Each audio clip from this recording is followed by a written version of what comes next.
सबसे पहले हम लोग एक फोल्डर बनाते हैं जिसमें हम अपना कंपोनेंट लिखेंगे।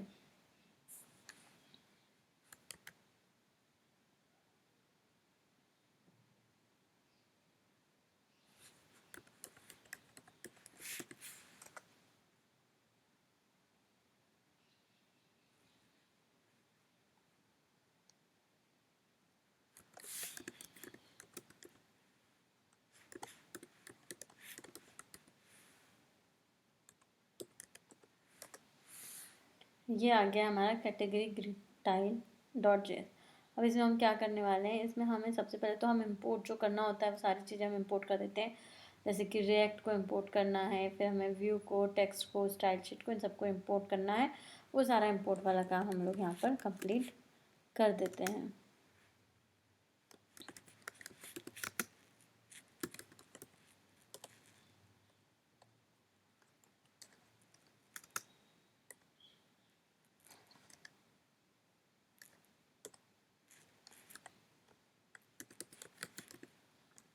ये हमारा रिएक्ट इंपोर्ट हो गया है।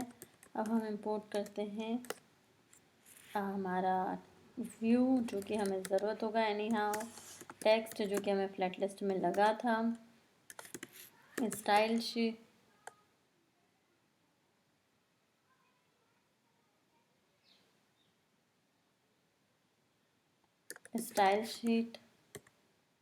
और सबसे लास्ट होगा हमारा एक नया कीवर्ड है, एक नया कंपोनेंट है जो कि है टचेबल नेटिव फीडबैक।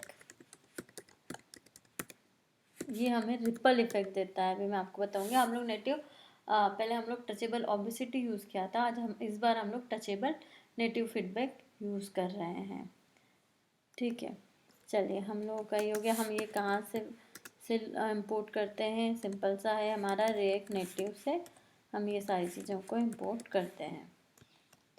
चलिए ये हमारा इंपोर्ट वाला कार्यक्रम हो गया है। अब हम कंपोनेंट बनाना स्टार्ट करते हैं। हमारे कंपोनेंट का नाम है कैटेगरी ग्रिड टाइल। ठीक है, मैं यहाँ पर स्पेलिंग मैच कर रही थी। अब इसके बाद हम लोग प्रॉप्स देते हैं। प्रॉप्स एरो फंक्शन बना दिया है हमने यहाँ पर। अब इसके बाद हम इसी के साथ हम लोग स्टाइल शीट का भी ऑब्जेक्ट बना देते हैं, जो कि हमारे स्टाइल शीट का ऑब्जेक्ट होगा, सिंपल होता है। कांस्टेंट स्टाइल शीट हम लोग डिफाइन कर देते हैं यहाँ पर। कांस्टेंट स्टाइल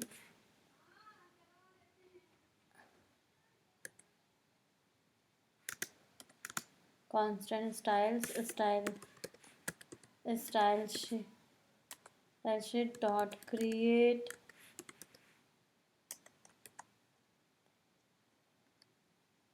ये हमारा, अरे इसने हमारा कंसोल को ट्रेस करने का कोड का फंक्शन लिख दिया है, जबकि हमें क्रिएट का चाहिए।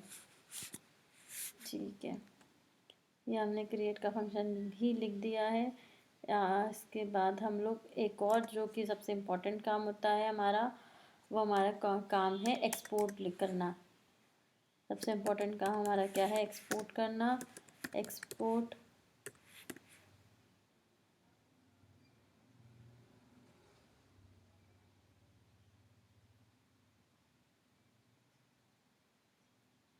Export default category grid tile.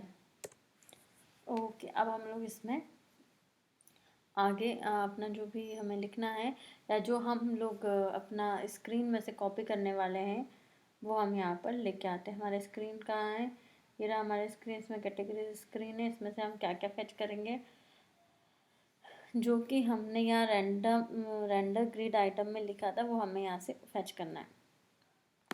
हम यहाँ से लेंगे ये व्यू से ये व्यू तक का डेटा।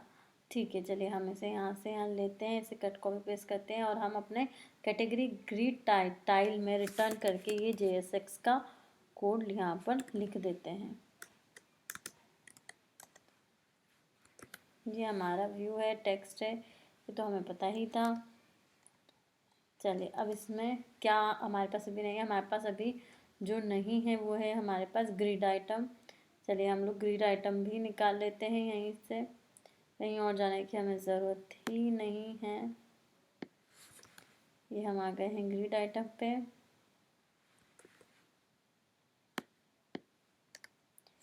चलिए ये हमारा ग्रिड आइटम हो गया है, ये हमारा रेंडर हो गया है। अब इसके बाद हमें क्या चाहिए, अभी हमने एक और चीज़ यहाँ यूज़ करी है, उसका नाम है टचेबल नेटिव फीडबैक। अब हम लोग यहाँ पर टचेबल नेटिव फीडबैक का यूज़ करते हैं।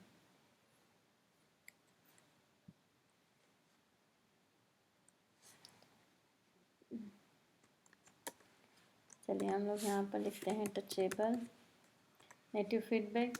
यहाँ पर हम इसका स्टाइल करेंगे। यहाँ जो स्टाइल करने वाले हैं वो हम इनलाइन फंक्शन ही स्टाइल कर रहे हैं, क्योंकि हमें उससे ज़्यादा यहाँ पर ज़रूरत नहीं है। हमने यहाँ लिख दिया है फ्लैग्स :1।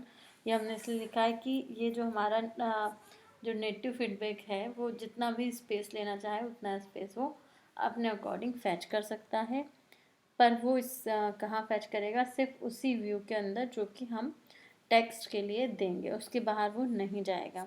अब हम ये बात तो जानते ही हैं कि टचेबल का इवेंट है तो हमें कोई क्लिक इवेंट भी बनाना होगा। तो हमारे पास यहाँ पे ऑन प्रेस है, जिसका हम यूज़ कर लेते हैं। इस ऑन प्रेस में हम क्या देने वाले हैं, हम लोग हमेशा की तरह वही एक फंक्शन डिफाइन करेंगे। यहाँ पर हम लोग लिखेंगे प्रॉप्स डॉट ऑन सेलेक्ट, मतलब कि हम लोग सिलेक्ट करेंगे तब कुछ नया आ जाना चाहिए, तब नया नहीं आके कुछ क्लिक होना चाहिए या कोई क्लिक इवेंट फायर हो जाना चाहिए। तो यहाँ पर ये हमने कर दिया है, ये हम लोग यहाँ पर क्लोज कर देते हैं। चलिए ये हो गया हमारा टचेबल नेटिव फीडबैक। अब टचेबल नेटिव फीडबैक तो हमने लिख दिया, हम इसे क्लोज भी कर देंगे, बट यहाँ पर एक बहुत इम्पॉर्टेंट बात है जो कि हम लोगों से मिस हो गई है। वो ये है कि हम लोग ये देने के बाद हम लोगों ने ये टेक्स्ट तो दे दिया है, पर टचेबल नेटिव फीडबैक ना एक प्रॉपर व्यूज़ के ऊपर ही आते हैं, टेक्स्ट के ऊपर भी आते हैं। तो हम ये चाहते हैं कि हम इसमें एक व्यू बनाएं जिसका अंदर हम एक बैकग्राउंड दें, और बैकग्राउंड का हमारा एक स्पेसिफिक कलर हो, जो कि हम लोगों ने ये मॉडल category.js के मॉडल में भी दे रखा है। चलिए तो हमें वो सारा काम करना है, तो हमें एक व्यू बनाना पड़ेगा। चलिए व्यू है, व्यू में हमें स्टाइल देना है, ये हमारा स्टाइल हो गया। अब स्टाइल में हमें क्या क्या करना है भाई, स्टाइल में हमारे पास बहुत सारा काम है। तो पहले तो ये बता देती हूँ कि मुझे यहाँ पे स्प्रेड ऑपरेटर का यूज़ करना पड़ेगा। स्प्रेड ऑपरेटर का यूज़ मुझे क्यों करना पड़ेगा यहाँ पर, क्योंकि यहाँ पर मैं दो स्टाइल्स को कंबाइन करने वाली हूँ, तो इसलिए मुझे यहाँ पर स्प्रेड का ऑपरेटर का यूज़ करना पड़ेगा। अब हम लोग यहाँ पर क्या क्या बनाने वाले, कंटेनर नाम का स्टाइल बनाएंगे, और एक जो हम बनाएंगे वो हमारे बैकग्राउंड का जो कलर होगा वो हम ऐड करेंगे, तो हम वो स्टाइल बनाएंगे। ठीक है, उसके बाद का जो हमें स्टाइल बनाना है मैं आपको बताती हूँ। पहले हम लोग स्टाइल बना देते हैं, किसके लिए, एक कंटेनर बनाते हैं हम, जिस कंटेनर में हमारा बैकग्राउंड कलर भी ऐड होगा। चलिए यहाँ हमने लिख दिया स्टाइल्स डॉट कंटेनर, ये हमारा कंटेनर हमने बना दिया है। अब इस कंटेनर में क्या ऐड होने वाला है, जिसके लिए हम स्प्रेड ऑपरेटर्स का यूज़ कर रहे हैं, यहाँ पे ये ऐड होने वाला है हमारा बैकग्राउंड कलर। जो हमारा बैकग्राउंड कलर होगा हमारे व्यू का, जिस पर हमारा टेक्स्ट लिखा हुआ है, उसका बैकग्राउंड जो कलर होगा वो होगा हमारा प्रॉप्स डॉट कलर, जो कि कलर तो हमने कांस्टेंट में बना के पहले से ही रखा हुआ है। तो ये हमारा यहाँ पर क्या आ जाएगा, प्रॉप्स डॉट कलर यहाँ पर आ जाएगा। चलिए अब हमें कंटेनर बनाना है, जो कि हमारे लिए इजी सा टास्क है, क्योंकि अब हमें CSS भी आ गया है धीरे धीरे। जिस तरह हमें एरो फंक्शन आ गया उस तरह हमें CSS भी आ गया है। इसे हमें क्लोज करना है, हम ये ना भूलें तो ज़्यादा बेटर है, नहीं तो वो अभी एरर हमें दे देगा। चलिए तो हमें वो सारा काम करना है, तो हमें एक व्यू बनाना पड़ेगा। चलिए व्यू है, व्यू में हमें स्टाइल देना है, ये हमारा स्टाइल हो गया। अब स्टाइल में हमें क्या क्या करना है भाई, स्टाइल में हमारे पास बहुत सारा काम है। तो पहले तो ये बता देती हूँ कि मुझे यहाँ पे स्प्रेड ऑपरेटर का यूज़ करना पड़ेगा। स्प्रेड ऑपरेटर का यूज़ मुझे क्यों करना पड़ेगा यहाँ पर, क्योंकि यहाँ पर मैं 2 स्टाइल्स को कंबाइन करने वाली हूँ, तो इसलिए मुझे यहाँ पर स्प्रेड का ऑपरेटर का यूज़ करना पड़ेगा। अब हम लोग यहाँ पर क्या क्या बनाने वाले, कंटेनर नाम का स्टाइल बनाएंगे, और एक जो हम बनाएंगे वो हमारे बैकग्राउंड का जो कलर होगा वो हम ऐड करेंगे, तो हम वो स्टाइल बनाएंगे। ठीक है, उसके बाद का जो हमें स्टाइल बनाना है मैं आपको बताती हूँ। पहले हम लोग स्टाइल बना देते हैं, किसके लिए, एक कंटेनर बनाते हैं हम, जिस कंटेनर में हमारा बैकग्राउंड कलर भी ऐड होगा। चलिए यहाँ हमने लिख दिया स्टाइल्स डॉट कंटेनर, ये हमारा कंटेनर हमने बना दिया है। अब इस कंटेनर में क्या ऐड होने वाला है, जिसके लिए हम स्प्रेड ऑपरेटर्स का यूज़ कर रहे हैं, यहाँ पे ये ऐड होने वाला है हमारा बैकग्राउंड कलर, जो हमारा बैकग्राउंड कलर होगा हमारे व्यू का, जिस पर हमारा टेक्स्ट लिखा हुआ है, उसका बैकग्राउंड जो कलर होगा वो होगा हमारा प्रॉप्स डॉट कलर, जो कि कलर तो हमने कांस्टेंट में बना के पहले से ही रखा हुआ है, तो ये हमारा यहाँ पर क्या आ जाएगा, प्रॉप्स डॉट कलर यहाँ पर आ जाएगा। चलिए अब हमें कंटेनर बनाना है, जो कि हमारे लिए इजी सा टास्क है, क्योंकि अब हमें CSS भी आ गया है धीरे धीरे। जिस तरह हमें एरो फंक्शन आ गया उस तरह हमें CSS भी आ गया है। इसे हमें क्लोज करना है, हम ये ना भूलें तो ज़्यादा बेटर है, नहीं तो वो अभी एरर हमें दे देगा।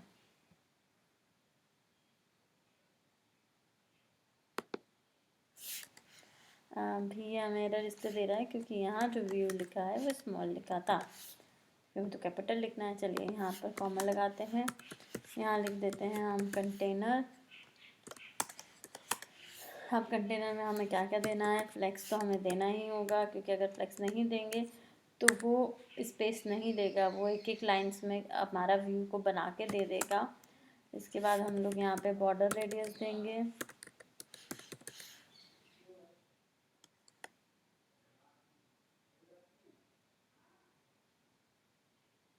यहाँ पर हम बॉर्डर रेडियस ले लेंगे क्योंकि हमारा 10 होगा।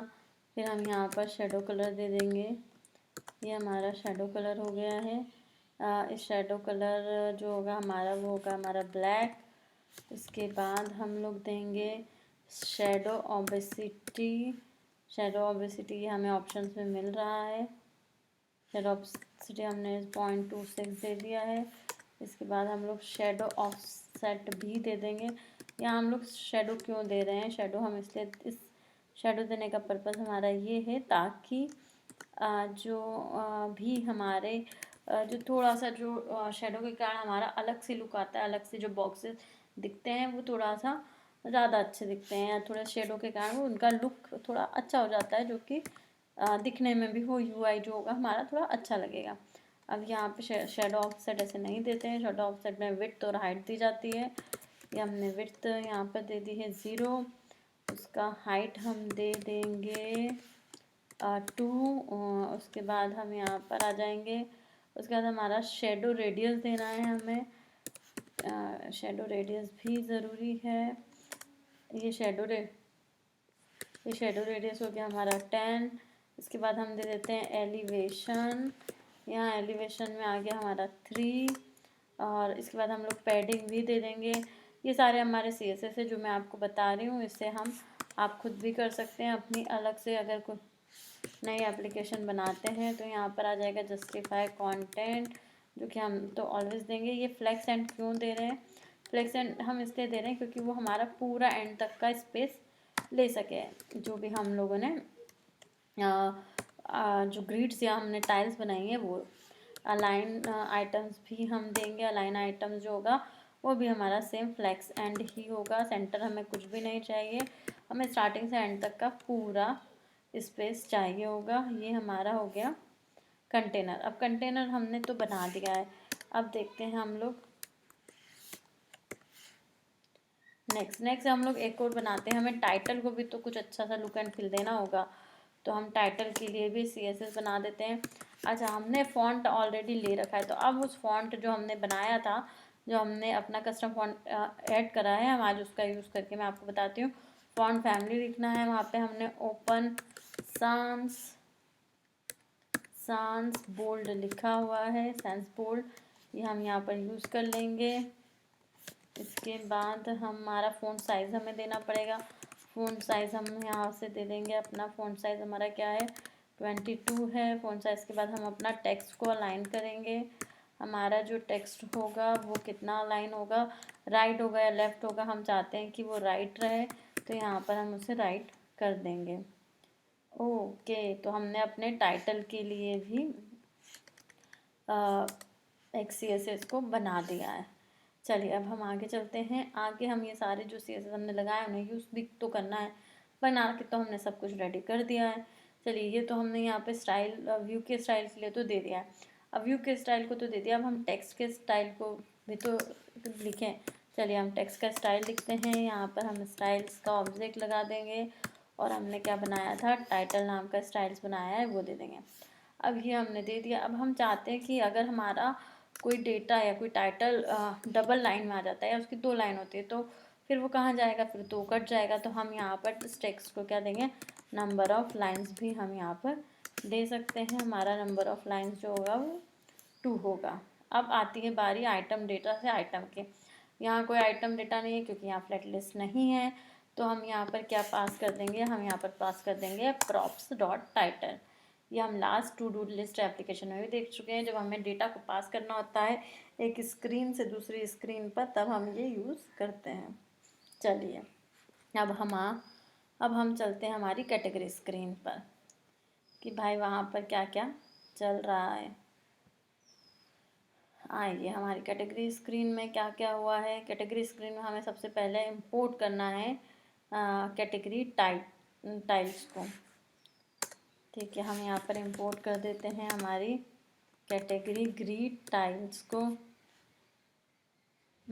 कैटेगरी ग्रिड टाइल कहाँ गई हमारी, ये रही कैटेगरी ग्रिड टाइल फ्रॉम, ये हमारा होगा डॉट डॉट डॉट कंपोनेंट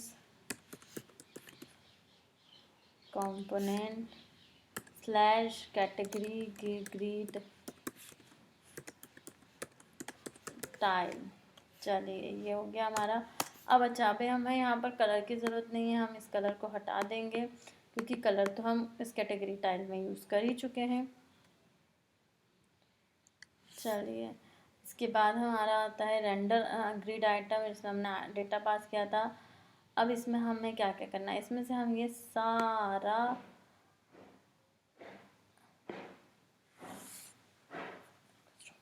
इसमें से मैं ये सारा डिलीट कर देती हूँ।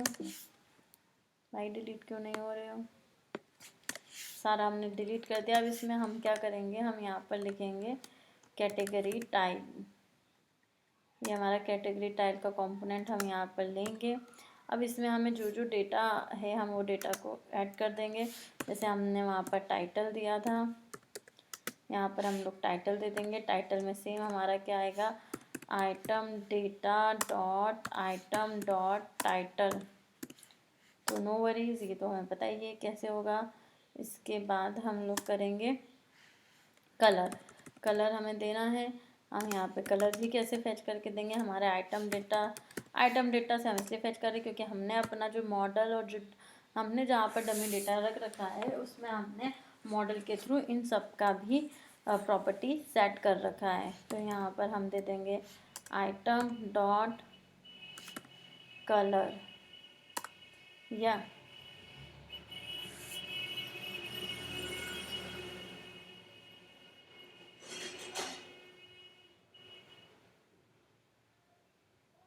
ये हमने आइटम डॉट कलर दे दिया है। अब इसके बाद एक और हमने मेथड वाली की थी ऑन सिलेक्ट वाली, जो कि टचेबल नेटिव फीडबैक के लिए थी। ठीक है, यहाँ पर तो हम उसको कॉल कर रहे हैं, उसके लिए हमने यहाँ पर एरो फंक्शन भी बना दिया है। अब उस एरो फंक्शन में हम क्या कॉल करने वाले हैं, वही जो कि हमारा नेविगेट, एक स्क्रीन से दूसरे स्क्रीन पर जब नेविगेशन के थ्रू हम नेविगेट करते हैं तो हम जिस फंक्शन को यूज़ करते हैं बस हमें वही फंक्शन यहाँ पर लिखना है, यूज़ करना है, नेविगेशन डॉट नेविगेट। चलिए यहाँ पर हम रूट नेम लिख देंगे, ये तो हमें पता ही है, ये हमने यहाँ पर रूट नेम लिख दिया है। उसके बाद हम लिख देंगे यहाँ पर जिस स्क्रीन पर हमें मूवमेंट करना है उस स्क्रीन का नाम लिख देंगे। हमारा स्क्रीन का नाम है कैटेगरीज मील स्क्रीन है, तो हमने उसका आइडेंटिफायर यहाँ पर लिख दिया है। चलिए, ये हमने यहाँ पर उसका आइडेंटिफायर लिख दिया था।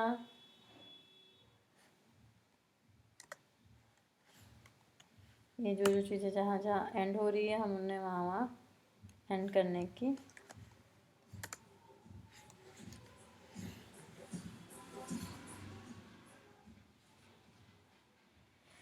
अब इसे हम यहाँ पर एंड कर दिया। ये हमारा जो है तैयार हो गया है कंपोनेंट बनकर, जो कि हमारे लिए हमारा कोड साफ़ सुथरा होगा। कोड में हमारे हौच पौच नहीं होगी।